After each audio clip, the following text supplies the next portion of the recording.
এই গরমে কিন্তু ঠান্ডা ঠান্ডা ডেজার্ট হলে আর কিছুই লাগে না। আর খাওয়ার কিন্তু দেখবেন রুচি কমে গেছে সবার। ঘরে ঘরে অসুস্থ অনেক লোক, হিট স্ট্রোক কিন্তু বেড়ে গিয়েছে। হ্যালো, আসসালামু আলাইকুম, কেমন আছেন সবাই? আলহামদুলিল্লাহ, আমি ভালো আছি। আশা করি দেশে প্রবাসে যে যেখান থেকে দেখছেন সবাই অনেক বেশি ভালো আছেন, সুস্থ আছেন, সেফ আছেন। চিড়া দিয়ে সুন্দর আরেকটি ডেজার্ট দেখাবো আজকে আপনাদেরকে। চিড়াগুলোকে আমি ক্লিন করে ধুয়ে পানিতে ভিজিয়ে রেখেছি অনেকক্ষণ। তারপর যখন এটা নরম হয়েছে, এরপর পানিটা ছেঁকে আমি একটা বাটিতে রেখে দিয়েছি। চিড়াটা যত নরম হবে ততই কিন্তু খেতে ভালো লাগবে, জুসি লাগবে এটা। তারপরে চিড়ার সাথে আমি দিয়ে দিব মিষ্টি দইগুলো দিয়ে দিচ্ছি। এটা কিন্তু আপনি এই গরমের মধ্যে চাইলে রাতে এটা করে রাখতে পারেন, সকালের নাস্তায় এটা খেতে পারেন। এখন কিন্তু দেখবেন খুব একটা ভাত খেতে ইচ্ছে করে না, কিন্তু সবারই কিন্তু এটা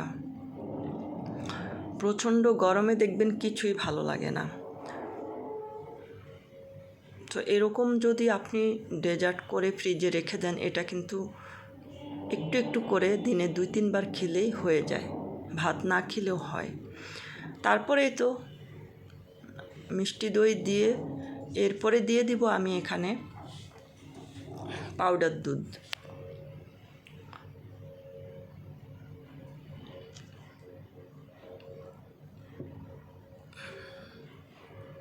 পাউডার দুধ দেওয়ার পরে দিয়ে দেব স্বাদ মতো লবণ। মিষ্টি খাবারে স্বাদ মতো লবণ দিলে কিন্তু খাবারের টেস্ট অনেক বেশি স্ট্রং হয়। তারপরে চিনি দিয়ে দিব। চিনিটা চাইলে আপনারা স্কিপ করতে পারেন, না দিলেও হয় এটা, যেহেতু মিষ্টি দই আছে। তারপরে একটু বেশি টেস্টের জন্য একটু আমি দিলাম। তারপরে স্লাইস করে কাটা কলা দিয়ে দিব। মোটামুটি বেশ খানিকটা কলা আমি এখানে দিব। কলার পরিমাণটা একটু বেশি হলে টেস্টও বেশি ভালো হবে।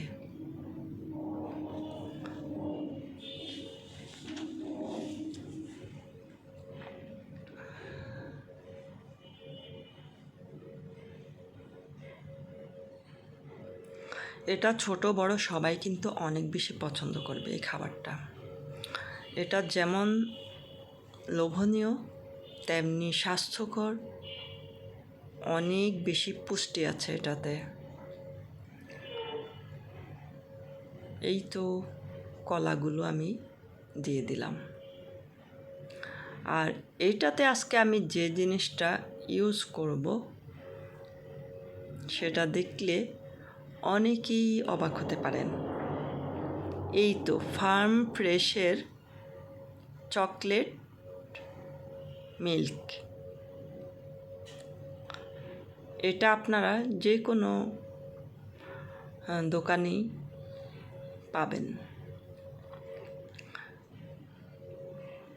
এটা দেওয়ার ফলে না আমার এই দই চিড়ার ডেজার্টটা এত এত টেস্টি, মজাদার, এত সুস্বাদু হয়েছিল যে আপনাদেরকে আমি বলে বোঝাতে পারবো না। এটার একদম প্রেমে পড়ে গেছি আমি, এই খাবারের ফ্যান হয়ে গেছি আমি। এটা কিন্তু আমরা এই গরমের মধ্যে কয়েকবার করে খেয়েছি। প্রথমবার খাওয়ার পরেই কিন্তু বারবার খেয়েছি। আর করে এইভাবে রেখে দিলে, আপনি একদিন রেখে দিলে কিন্তু 2 দিন খেতে পারেন।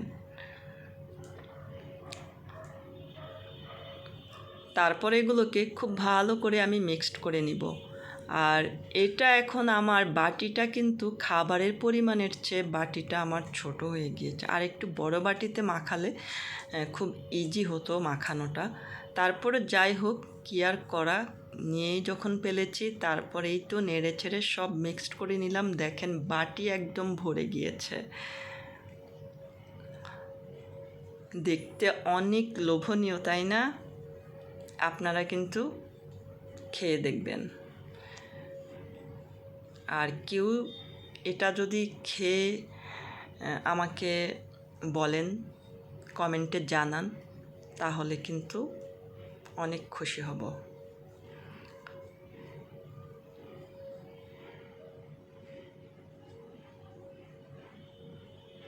ভালো লাগলে কিন্তু শেয়ার করে দিতে পারেন, অন্যকে দেখার সুযোগ করে দিতে পারেন। আপনার শেয়ারের মাধ্যমে কিন্তু আমার সুন্দর সুন্দর অথেন্টিক রেসিপিগুলো পেয়ে যাবে অনেকেই, আপনাদের বন্ধু বান্ধব পরিবারের সবাই পেয়ে যাবে, যারা যারা আপনাদের সাথে অ্যাড আছে।